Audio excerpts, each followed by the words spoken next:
मुर्दा बादशाह का आखिरी नक्शा। कदीम ज़माने में जब सल्तनतें तलवार और राजों से चलती थीं, एक अजीम बादशाह था जिसे बादशाह ज़हरान खामोश कहा जाता था। वो जुल्म की वजह से नहीं, बल्कि अपनी अक्ल और खामोश ताकत की वजह से मशहूर था। कहा जाता था कि उसके पास ऐसा ख़जाना है जो दुनिया को बचा भी सकता है और तबाह भी। मरने से पहले बादशाह ज़हरान पहाड़ों में गायब हो गया और उसके साथ ही ख़जाना और उसका नक्शा भी गुम हो गया। सदियां गुजर गईं और बादशाह सिर्फ एक कहानी बनकर रह गया। एक गरीब सरहदी गांव में आयान नामी एक नौजवान रहता था। वो यतीम था। उसका बाप मालिक सारी जिंदगी कब्रें खोदता रहा। मरने से पहले उसने आयान से कहा, मेरी कब्र कभी ना खोलना जब तक सल्तनत खून देने को तैयार ना हो। आयान इन अल्फाज को ना समझ सका। 3 दिन बाद गांव में सिपाही आए।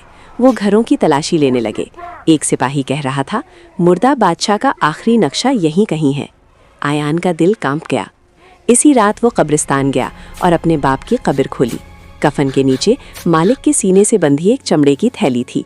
उसमें एक कदीम नक्शा था जिस पर खून जैसे रंग से निशान बने थे और बादशाह ज़हरान की मोहर लगी थी। नक्शा छूते ही तेज हवा चली, जैसे कोई पुरानी ताकत जाग उठी हो। इस नक्शे में खजाने के बजाय 3 आजमाइशें थीं, सच की आजमाइश, खून की आजमाइश और कुर्बानी की आजमाइश। आयान ने नक्शा जलाना चाहा, मगर आग ने उसे छुआ तक नहीं।